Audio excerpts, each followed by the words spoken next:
الحمد لله نحمده ونستعينه ونستغفره ونعوذ بالله من شرور أنفسنا ومن سيئات أعمالنا من يهده الله فلا مضل له ومن يضلله فلا هادي له ونشهد أن لا إله إلا الله وحده لا شريك له ونشهد أن سيدنا وحبيبنا ومولانا محمدًا عبده ورسوله الذي أرسله بالحق بشيرًا ونذيرًا وداعيًا إلى الله بإذنه وسراجًا منيرًا فقد قال الله تعالى في كلامه المجيد وفرقانه الحميد সবাই পড়েন আউযু বিল্লাহি মিনাশ শাইতানির রাজীম বিসমিল্লাহির রহমানির রহিম কিতাবুন আনজালনাহু ইলাইকা মুবারাকুন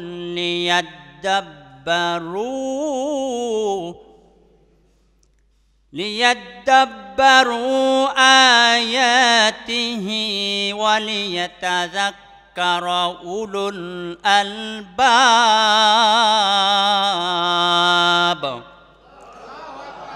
وقال تعالى في شان حبيبه إن الله وملائكته يصلون على النبي يا أيها الذين آمنوا صلوا عليه وسلموا تسليما اللهم صل على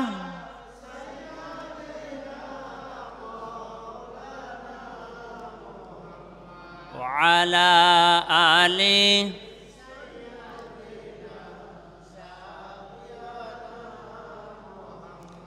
اللهم صل على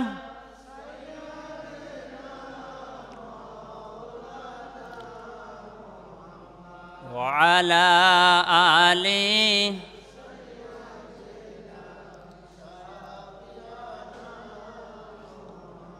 আকাশ সুন্দর জমিন সুন্দর আরো সুন্দর গাছপালা তারও চেয়ে বেশি সুন্দর আমাদের নবী সাল্লাল্লাহু আলা আল্লাহুম্মা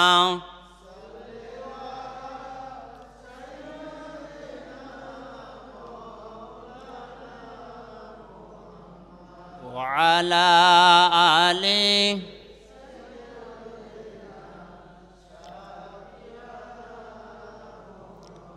بلغ العلا بكماله كشف الدجى بجماله حسنت جميع خصاله صلوا عليه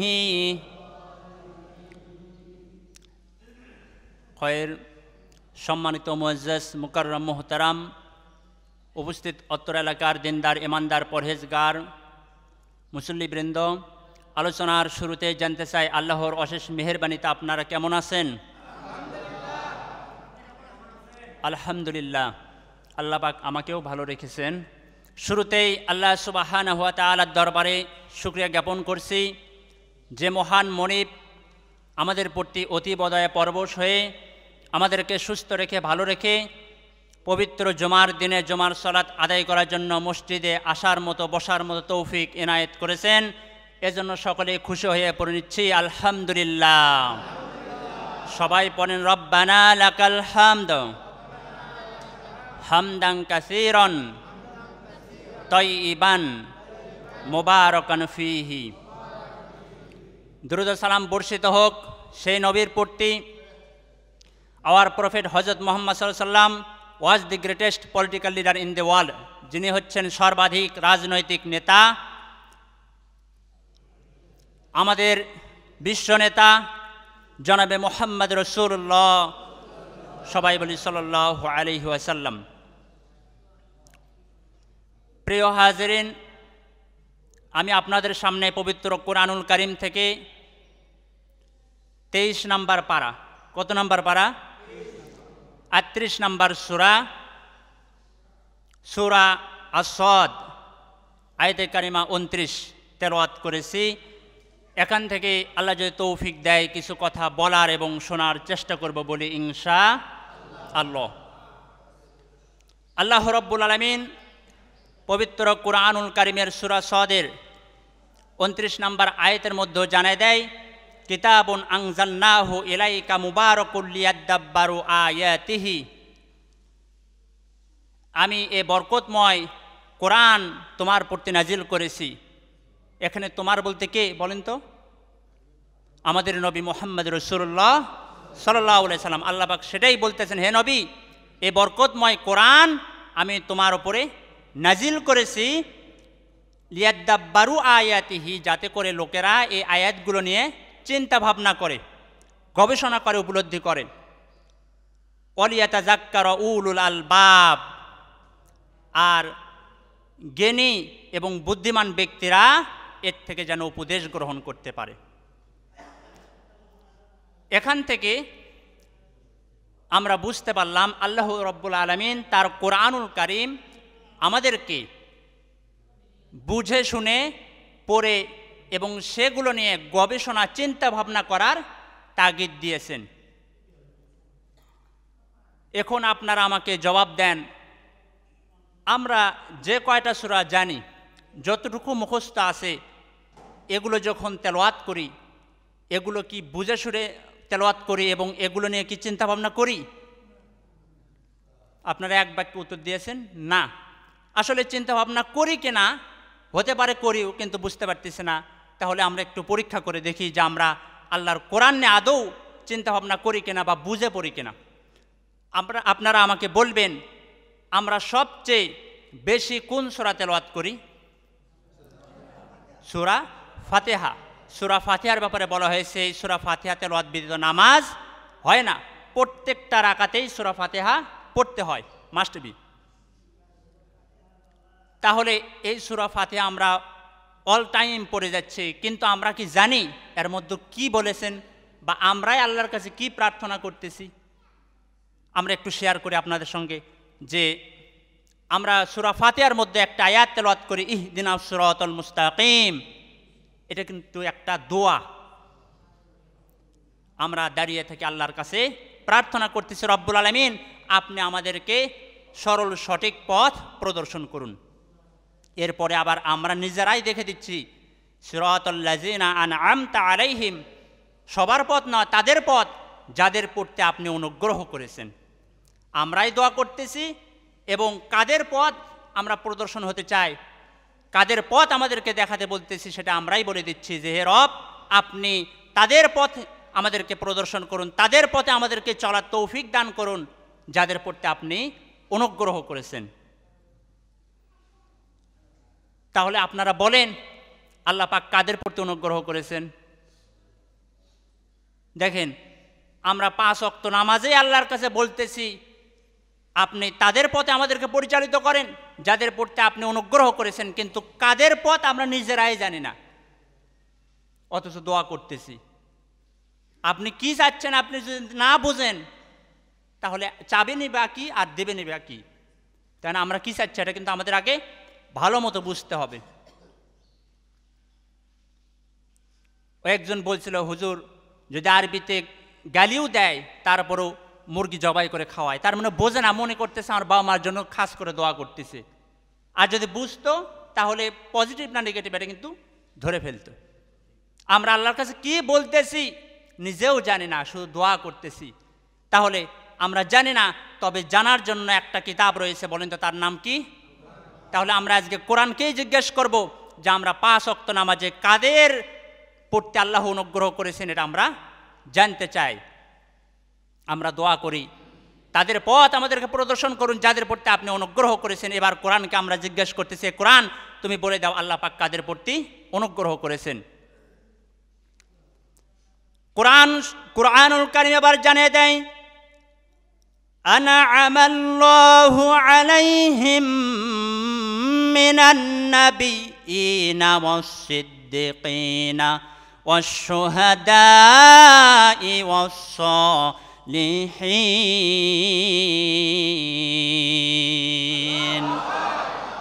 আল্লাহ রাব্বুল আমিন বলেন, আমি 4 শ্রেণীর ব্যক্তিদেরকে অনুগ্রহ দান করেছি। তার মধ্যে নাম্বার 1 হচ্ছে নবীগণ, নাম্বার 2 সত্যবাদীগণ, নাম্বার 3 শহীদগণ, নাম্বার 4 যারা সৎকর্মশীল। আল্লাহ রাব্বুল আলামিন বলেন, বান্দারে 5 ওয়াক্ত নামাজে এই 4 জনের পথ প্রদর্শন হতে চাও, কিন্তু তোমরা এখনো নিজেরা বুঝতে পারতেছ না। আমরা কিন্তু নবীদের সঙ্গ হওয়ার জন্য, নবীদের সাথী হওয়ার জন্য, শহীদদের সাথী হওয়ার জন্য 5 ওয়াক্ত নামাজেই দোয়া করি, কিন্তু আমরা জানি না। তাহলে এই দোয়া কি ছোটোখাটো দোয়া? নবীদের পথ আমরা চাই, শহীদদের পথ আমরা চাই, ঠিক কিনা? কথা কিন্তু বুঝবেন, এটা কিন্তু ক্লাস। আমি কিছু কোশ্চেন করলে আপনারা অবশ্যই আনসার দেবেন। এটা একটা ক্লাস। আমি এমন আপনারা ঘুম পারবেন বা ঝিমাবেন আমি এই আলোচনা করব না, তাহলে নামাজ শুরু করে দেব। কারণ যে কোরআন আমরা বুঝতেই পারবো না, বুঝতেইছে না, সেই শোনার কোনো দাম নেই, ঠিক কিনা বলেন? তাহলে এবার বোঝার চেষ্টা করেন, আল্লাহ পাক এই 4 শ্রেণীদের ওপর অনুগ্রহ করেছেন। এবার আল্লাহ পাক তাদের ব্যাপারে পরের অংশে বলেন, ও হাসুনা উলাইকা রফিকা, এরাই হচ্ছে সর্বোত্তম সাথী। তার মানে আল্লাহ পাক আমাদেরকে বোঝানোর চেষ্টা করতেছেন, তোমরা আল্লাহর কাছে দোয়া করো যে পরকালে যেন আমরা নবীগণ, শহীদগণ, সিদ্দিকগণ এবং সৎকর্মশীলগণের সঙ্গে জান্নাতে বসবাস করতে পারি। বলেন আল্লাহুম্মা আমিন। তাহলে আমরা কি এই আশা পোষণ করলেই সম্ভব নবীদের সাথী হওয়া? অতই সস্তা। একজন এই ছাত্র এইচএসসি পাশ করেছে, ও যদি 5 ওয়াক্ত নামাজে এমনকি তাহাজ্জুদ সালাতে আল্লাহর কাছে প্রার্থনা করে, রব্বুল আলামিন আমাকে একটা R15 দান করো, ও খালি বছরের পর দোয়াই করে যাচ্ছে, বছরের পর বছর, কিন্তু বাবা মাকে কোনোদিন বলে না। এমনকি যে পথ অবলম্বন করলে তার একটা গাড়ি ক্রয় করার সামর্থ্য হবে, সেই পথেও হাঁটে না, শুধু দোয়া করে যাচ্ছে। বলেন তো, যদি 70 দোকানে 140 বছর হায়াত দেওয়া হয়, তারপরেও কি আর কপালে R15 জুটবে? তাহলে আর কি করতে হবে? সামর্থ্য থাকলে আগে বাবা মাকে বলতে হবে, না হলে টাকা কোথায় আছে সেই পথে তার দৌড়ান লাগবে, না হলে মানুষের পরামর্শ নেওয়া লাগবে কীভাবে একটা গাড়ি তোলা যায়। তা আমরা শুধু মনে মনে আশা আকাঙ্ক্ষাই করে রাখবো যে কিভাবে পরকালে নবীদের সাথী হওয়া যায়। আল্লাহ আপনি আমাদেরকে পরকালে নবীদের, শহীদদের সাথী করো, কিন্তু সেই পথে আমরা হাঁটবো না। কি করা লাগবে সেটা আমরা ধারবো না। আমাদের দোয়া কবুল হবে? কবুল হবে না। আমাদের মতোই এরকম মনোবাসনা ছিল সাহাবীদের। রাসূলের দরবারে 2 জন সাহাবী হাজির হলো। একজন ছিলেন আনসারী সাহাবী। রাসূল তার মুখমণ্ডল দেখে বুঝতে পারলেন তিনি চিন্তিত। চিন্তার কারণ জিজ্ঞেস করলেন। আনসারী সাহাবী বলেন, ইয়া রাসূলুল্লাহ সাল্লাল্লাহু আলাইহি ওয়াসাল্লাম, আমি যখনই আপনাকে দেখতে মন চাই দেখতে পাচ্ছি, আপনার সঙ্গে সব সময় ওঠা বসা করতেছি। যখন খারাপ লাগে আপনার চেহারা দেখা মাত্রই আমার কলিজা ঠান্ডা হয়ে যায়, কিন্তু আমিও মরে যাব, আপনিও মারা যাবেন। পরকালে আমার চিন্তা হয় আপনি তো নবীগণের আসনে, নবীদের সমাবেশে সর্বোচ্চ আসনে উপবিষ্ট থাকবেন, কিন্তু আমি তো আপনার কাছে যেতে পারবো না। রাসূলুল্লাহ সাল্লাল্লাহু আলাইহি সাল্লাম কোনো উত্তর দিলেন না। আরেকজন সাহাবী এসে বললেন, ইয়া রাসূলুল্লাহি সাল্লাল্লাহু আলাইহি সাল্লাম, আপনি যেদিন বলেছেন লা ইউমিনু আহাদুকুম হাত্তা কুনা হাব্বা ইলাইহি মিন ওয়ালিদিহি ওয়া ওয়ালাদিহি ওয়ান নাসি আজমাইন, তোমরা ততক্ষণ পর্যন্ত প্রকৃত মুমিন হতে পারবে না যতক্ষণ পর্যন্ত তোমার পিতামাতা, তোমার সন্তান সন্ততি, এমনকি পৃথিবীর সমস্ত মানুষের চাইতে আমি বিশ্ব নবীকে ভালো না বাসবে, ততক্ষণ পর্যন্ত তোমাদের কেউ মুমিন হতে পারবে না। সেই দিন থেকে আপনাকে সবচেয়ে বেশি ভালোবাসি। আপনাকে দেখতে যখন মন চায় আর ধৈর্য ধারণ করতে পারে না, আপনার দর্শন পাওয়ার জন্য আমি চলে আসি মসজিদে নববীতে। ইয়া রাসূলুল্লাহ, যখন চিন্তা করি আপনিও মারা যাবেন, আমিও মারা যাব, কিন্তু আপনার দরবারে, আপনার কাছে তো আমি পৌঁছতে পারবো না। হতে পারে আমিও জান্নাতি হব, কিন্তু আপনাকে আর একটা নজর দেখার ভাগ্য তো আমার হবে না। রাসূলুল্লাহ কোনো উত্তর দিলেন না, কারণ তিনি ততক্ষণ পর্যন্ত উত্তর দেন না যতক্ষণ পর্যন্ত কে না জানায় দেয়। আল্লাহ রাব্বুল আমিন ওই সময় একটা আয়াতে কারিমা নাযিল করলেন। আল্লাহ রাব্বুল আমিন হযরত জিবরাইল আলাইহিস সালাতু ওয়াস সালামকে নিয়ে একটা আয়াত পাঠিয়ে দিলেন, আর সেটা হচ্ছে আল্লাহ রাব্বুল আমিন বলেন, ওয়া মাইয়ুতিইল্লাহা ওয়ার রাসূল ফাউলাইকা মাআল্লাযীনা আন'আমাল্লাহ।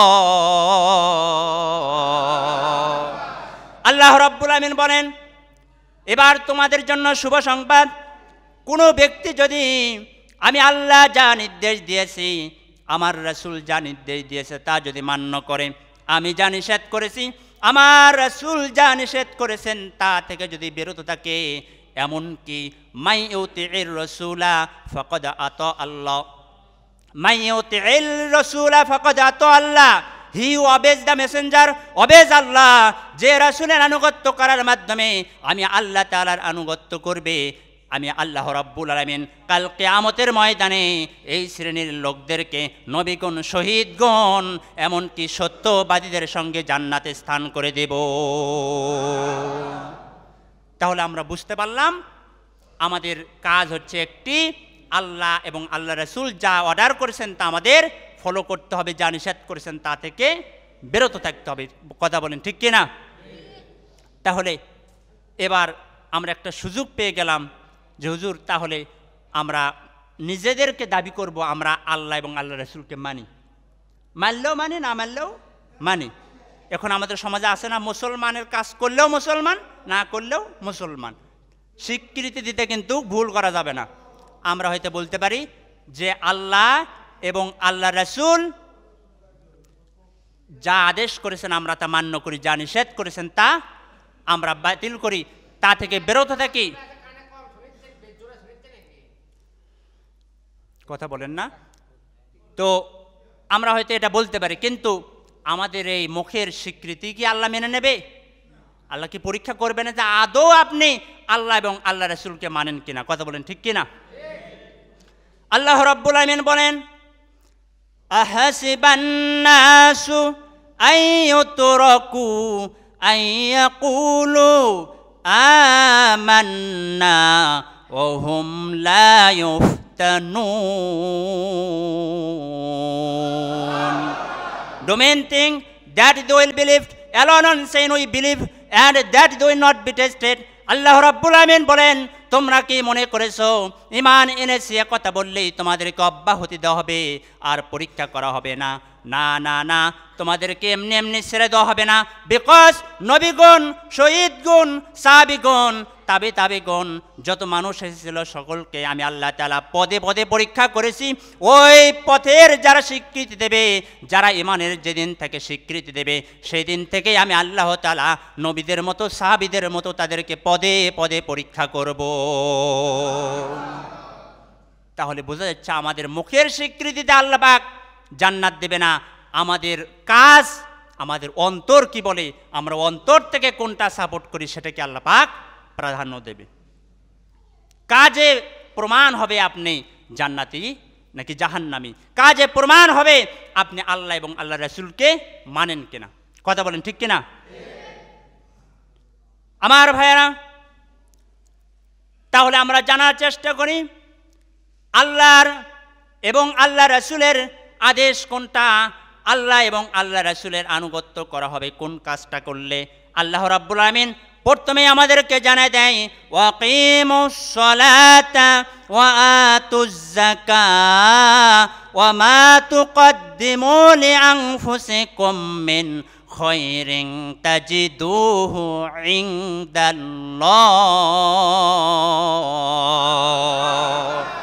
আল্লাহ রাব্বুল আলামিন বলেন তোমরা নামাজ প্রতিষ্ঠা করো, যাকাত প্রদান করো, আর দুনিয়াতে তোমাদের কল্যাণার্থে নিজেদের ভালোর জন্য যদি কোনো আমল করে থাকো আল্লাহ রাব্বুল আলামিনের কাছ থেকে তোমরা পরকালে পায় পায় করে সেগুলো বুঝা পাবে।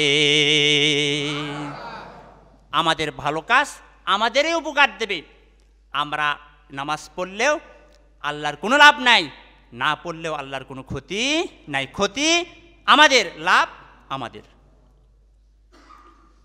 এখন আমাকে বলেন আমাদের সমাজে নামাজ প্রতিষ্ঠা আছে?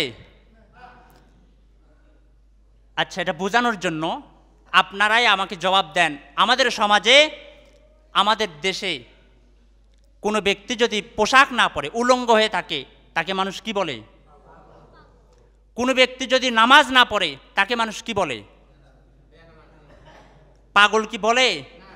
কিন্তু পোশাক না পরলে কি বলে? পাগল। তার মানে বুঝে নিতে হবে আমাদের দেশে, আমাদের সমাজে পোশাক পরা এটা প্রতিষ্ঠিত আছে, যার ফলে কেউ পোশাক না পরলে তাকে পাগল বলে। কিন্তু নামাজ প্রতিষ্ঠিত নাই, যার ফলে কেউ নামাজ না পড়লে তাকে পাগল বলে না। আমার ভাইয়েরা, আপনারা খেয়াল করবেন আমাদের সমাজে পোশাক পরা প্রতিষ্ঠিত আছে, এই কারণে কোনো ব্যক্তি যদি পোশাক না পরে তাকে যেমন পাগল বলে, আমাদের সমাজে, আমাদের দেশে যখন নামাজ কায়েম হবে আর ওই সময় কোনো ব্যক্তি যদি নামাজ না পড়ে ঠিক তেমনই মানুষ তাকেও পাগল বলবে। ঠিক কিনা? তাহলে পোশাক পরা এটা প্রতিষ্ঠিত থাকার কারণে না পড়লে পাগল হয়। নামাজ যেদিন প্রতিষ্ঠিত হবে বাংলাদেশে, সেদিন কেউ যদি নামাজ আদায় না করে তাহলে তাকেও মানুষ পাগল বলবে। আল্লাহ রাব্বুল আলামিন এই জন্য বলেন আল্লাযীনা ইম্মাক্কান্নাহুম ফিল আরদি আকামুস সালাতা ওয়া আতুজ যাকাতা ওয়া আমারু বিল মা'রুফি ওয়া নাহাউ আনিল মুনকার ওয়ালিল্লাহি আকিবাতুল উমুর। তোমাদের মধ্যে এমন একটা দল থাকা দরকার যারা ক্ষমতা পাওয়ার পরে নামাজ প্রতিষ্ঠা করবে, যাকাত কায়েম করবে, যাকাত প্রদান করার জন্য বাধ্যতামূলক করবে এবং সৎ কাজের আদেশ করবে, অসৎ কাজের নিষেধ করবে। জোরে বলেন সুবহানাল্লাহ। আল্লাহ পাক চায় সমাজে নামাজ প্রতিষ্ঠিত হোক। আমরা চাই কিনা আমাদের সমাজে নামাজ প্রতিষ্ঠিত হোক? তার কারণ যত পাপ করেছি, আহারে এই তো আজকের 10:40 কি হয়ে গেল বুঝতে পারছেন? আল্লাহ পাক বলেন মা আসাবাকুম মিন মুসিবাতিন ফাবিমা কাসাবাত আইদিকুম ওয়া ইয়াফু আন কাসীর।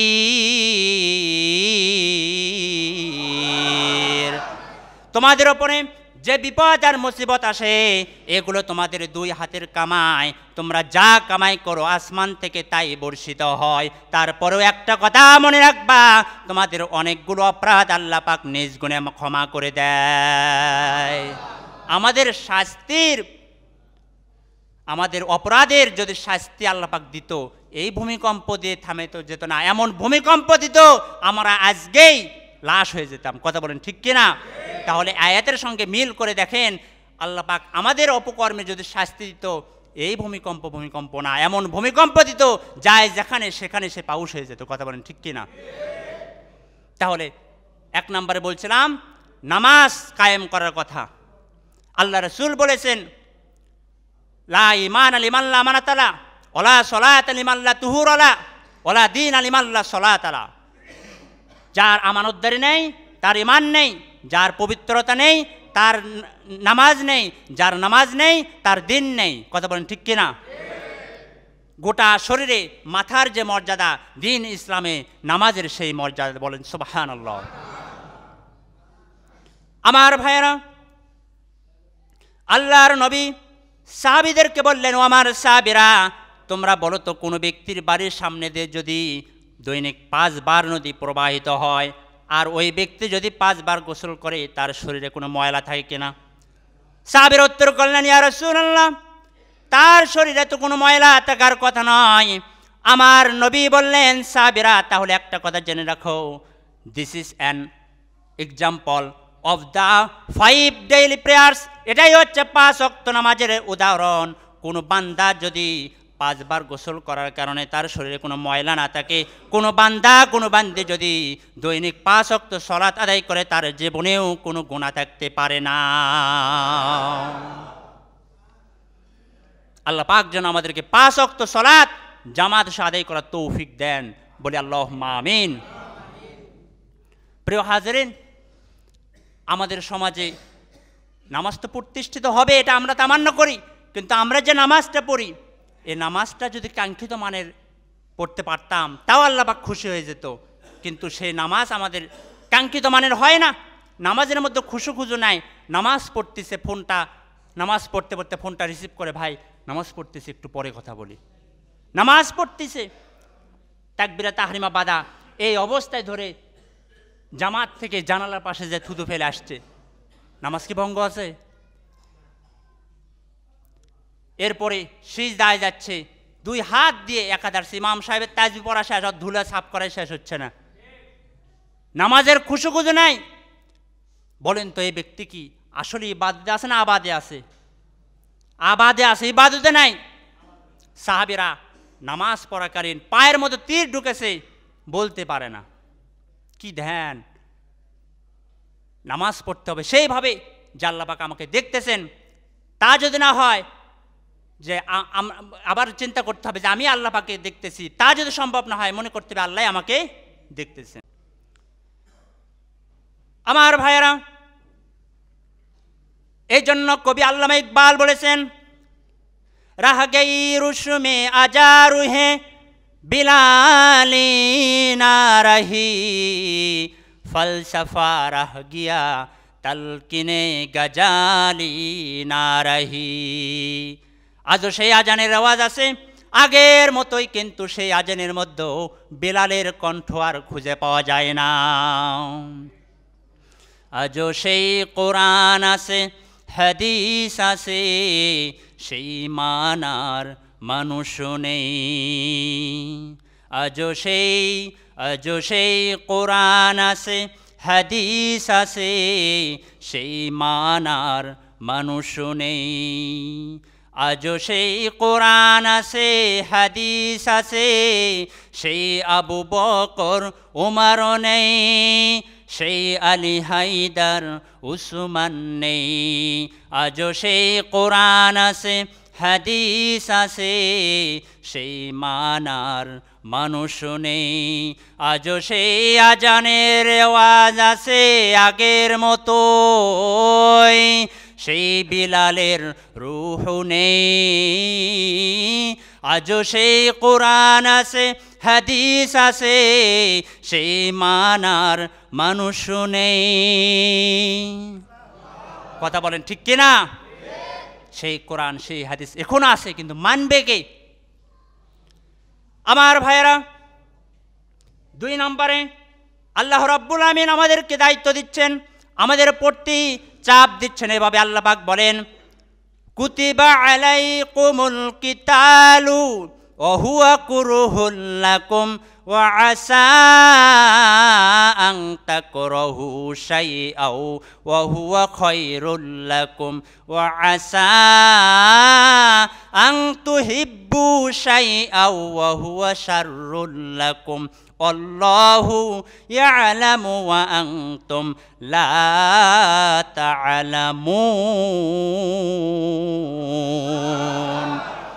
কোরআন শরীফ 2 নম্বর পারা 2 নম্বর সূরা 13 নম্বর পৃষ্ঠায় 1, 2 এবং 3 নম্বর লাইন সূরা আল বাকরা আয়াতে কারিমা 216 আল্লাহ রাব্বুল আলামিন বলেন, ফাইটিং ইজ প্রেসক্রাইবড আপনিও তোমাদের ওপরে জিহাদ করাকে, যুদ্ধ করাকে আল্লাহ পাক লিখে দিয়েছেন। কুতিবা অর্থ হচ্ছে লিখে দেওয়া, অত্যাবশ্যকীয় আবশ্যকীয় করে দিয়েছে।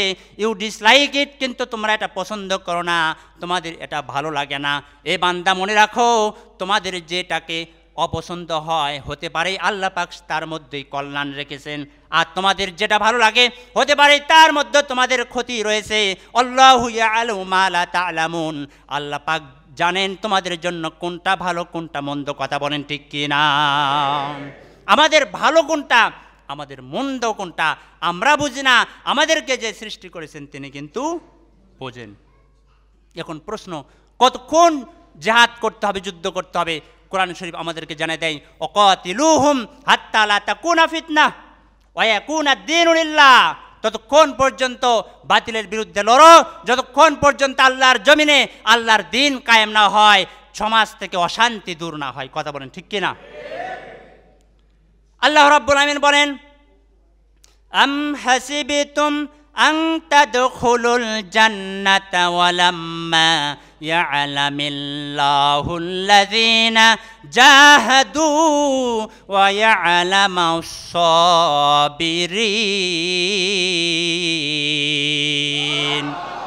আল্লাহ পাক বলেন, তোমরা কি মনে করেছো তোমরা জান্নাতে প্রবেশ করবে, কিন্তু আল্লাহ পাক এখনো তোমাদেরকে পরীক্ষা করেননি যে কারা তার রাহে তার রাস্তায় জিহাদ করেছে এবং কারা বিপদে আপদে মুসিবতে ধৈর্যের পরিচয় দিয়েছে। আল্লাহ পাক পরীক্ষা করবেন কারা ধৈর্যশীল। একটু বিপদ ঘাবড়ে যেও না,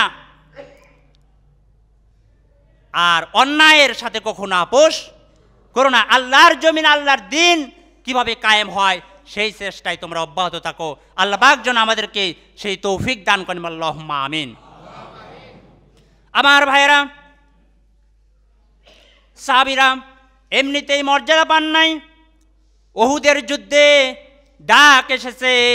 হযরতে হানজালা ওই সময় বাসর ঘরে নতুন বিবাহ করেছেন।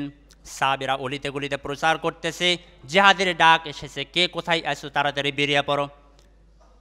হযরতে হানজালা জিহাদের ডাক শুনে উহুদের ময়দানে ঝাঁপিয়ে বললেন, কয়েকজন কাফেরকে জাহান্নামে পাঠিয়ে দিয়ে তিনি নিজেও শহীদ হয়ে গেলেন। আমার রাসূল যুদ্ধ শেষে বললেন, ও আমার সাহাবীরা, শহীদ সাহাবীদেরকে তোমরা একত্রিত করো, এদের জানাজা হবে। কারণ শহীদদের কোনো গোসল দেওয়া হয় না, রক্ত মাখা জামা কাপড় অবস্থায় তাদেরকে শায়িত করা হয়, যেন পরকালে তারা আল্লাহর দরবারে রক্ত মাখা জামা কাপড়গুলো নিয়ে ক্ষতবিক্ষত শরীরটা নিয়ে আল্লাহর দরবারে হাজিরে দিতে পারে। আল্লাহ পাক তাদেরকে বলবে, ও বান্দা, তোমাদের গায়ে সব কিসের রক্ত?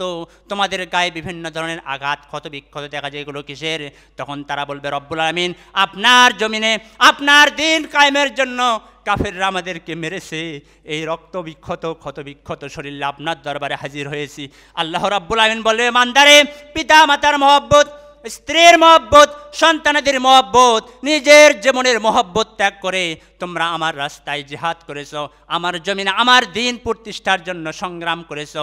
আজকে তোমরা আমার দরবারে হাজিরা হয়েছো, তোমাদের কাজকে আমি আল্লাহ তাআলা এত বেশি পছন্দ করে ফেলেছি, আজকে তোমাদের কোনো হিসাব হবে না, কোনো বিচার করব না, হিসাব নেব না। বিনা হিসাবে বিনা বিচারে তোমরা আমার জান্নাতে চলে যাও। তাহলে যদি আমাদের সামর্থ্য না থাকে, শক্তি না থাকে, মনে মনে অন্যায়কে ঘৃণা করুন, তারপরেও সেই মর্যাদা আপনি পেয়ে যাবেন। বলেন সুবহানাল্লাহ। মনে মনে ঘৃণা করতে হবে। আমি জানি আপনার কোনো শক্তি নাই, কিন্তু ঘৃণা করার কি শক্তি নাই? আপনি মনে মনে কি ভাবতেছেন কেউ কি বলতে পারে? কিন্তু বলতে পারেন যিনি, তিনি কে? আল্লাহ। 3 নাম্বার, আল্লাহ রাব্বুল আলামিন বলেন, ইয়া আইয়ুহান নাবিয়্যু কুল লিআজওয়াজিকা ওয়া বানাতিকা ওয়া নিসাইল মুমিনিন ইউদনিনা আলাইহিন্না মিন জালাবিবিহিন্না যালিকা আদনা আইয়ুরফনা ফালা ইউযাইন ওয়া কানাল্লাহু গফুরার রহিমা। কোরআন শরীফ আপনার 22 নম্বর পারা 33 নম্বর সূরা আপনার 5 নম্বর পৃষ্ঠা 9 এবং 10 নম্বর লাইন সূরা আল আহজাব আয়াতে কারিমা 59 আল্লাহ রাব্বুল আমিন বলেন, O prophet, tell the wives and daughters and the believing women, এ নবী আপনি আপনার স্ত্রী, আপনার কন্যাগণ এবং আপনার মুমিন মহিলাদেরকে আপনি বলে দেন তারা যেন তাদের চাদর নিজেদের ওপরে টাঙ্গায় দেয়, এমনভাবে নামায় দেয় যাতে করে তার মাথাটা ঢাকবে, তার বুকটা ঢেকে যাবে, তার পিঠটা ঢেকে যাবে, তার গলাটা ঢেকে যাবে, ফালাই উজাইন, এবং এতে করে তাদেরকে চিনে নেওয়া যাবে। এটা কোনো অভদ্র পরিবারের মেয়ে নয়, এটা হচ্ছে আল্লাহওয়ালা পরিবারের মেয়ে, এটা হচ্ছে পর্দানিসীন পরিবারের মেয়ে, এটা হচ্ছে আল্লাহওয়ালা ওই খাদিজা আয়েশার উত্তরসূরি, আয়েশা খাদিজার উত্তরসূরি। এর সঙ্গে কোনো উত্তপ্ত করা যাবে না, ইপটিজেন করা যাবে না। এই ব্যক্তির, এই মহিলার অন্তরে আল্লাহর ভয় রয়েছে, এতে করে ওই ব্যক্তিরা বখাটে যুবকদের হাত থেকে বেঁচে যাবে। আল্লাহ পাক বলতেছেন, তোমরা যদি খাস পর্দা করে চলো তাহলে তোমাদেরকে দেখে কোনো যুবক ডিস্টার্ব করবে না, তোমাদেরকে চিনে নেবে। এটা হচ্ছে আল্লাহওয়ালা পরিবারের মেয়ে, ভদ্র পরিবারের মেয়ে। তোমাদের পোশাক আশাক দেখেই তারা বুঝে নেবে। ক্বালাল মারাতু আওরাতু ফাইজা খরাজাত ইস্তাশরাফা শাইতান। হাদিসের মধ্যে আল্লাহ রাসূল বলেন যে মহিলারা হলো পর্দায় থাকার বস্তু, এরা যখন বাইরে আসে তখন শয়তান এদেরকে সুসজ্জিত করে দেখায়। এর বাস্তব প্রমাণ খেয়াল করেন, একজন মহিলার যদি 70 বছর বয়স হয় আর সে যদি বেপর্দা হয়ে মার্কেটে যায়, ওর বয়স 70 হলে কি হবে, ও কিন্তু আপা কিংবা ভাবি বলে ডাকে।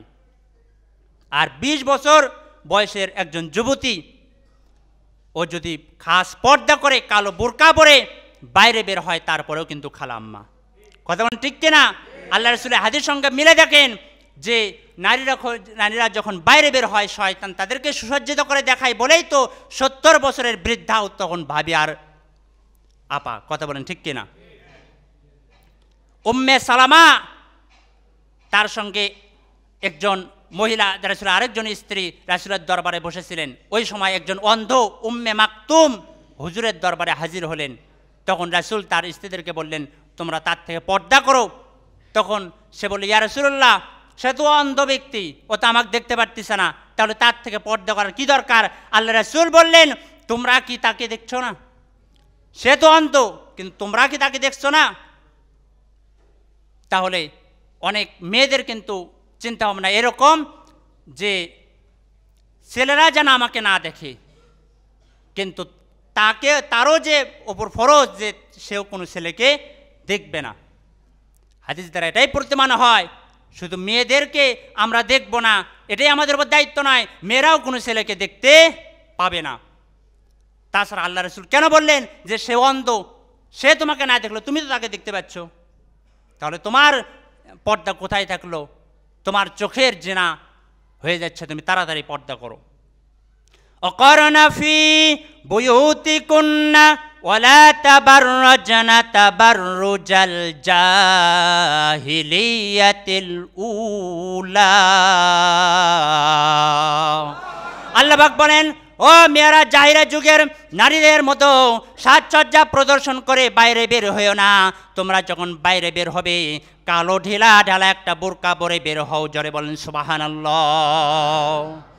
তাহলে আমি আর কথা না বাড়াই, আল্লাহ পাক আমাদের উপরে যেগুলো দায়িত্ব দিয়েছেন, আল্লাহ রাসূল মা আতাকুমুর রাসূলু ফাখুযুহু ওয়া মা নাহাকুম আনহু ফান্তাহু, যা আদেশ করেছেন তা যদি আমরা পালন করতে পারি, যা নিষেধ করেছেন তার থেকে যদি নিজেদেরকে বিরত রাখতে পারি, তাহলেই আল্লাহ পাকের সেই কাঙ্ক্ষিত মানের জান্নাত এবং সেই গুরুত্বপূর্ণ ব্যক্তি নবীগণ, শহীদগণ, সিদ্দিকগণ, সৎকর্মশীলগণদের সঙ্গে আমরা একই স্তরে জান্নাতে বসবাস করার সুযোগ পাব। জোরে বলেন আল্লাহু আকবার।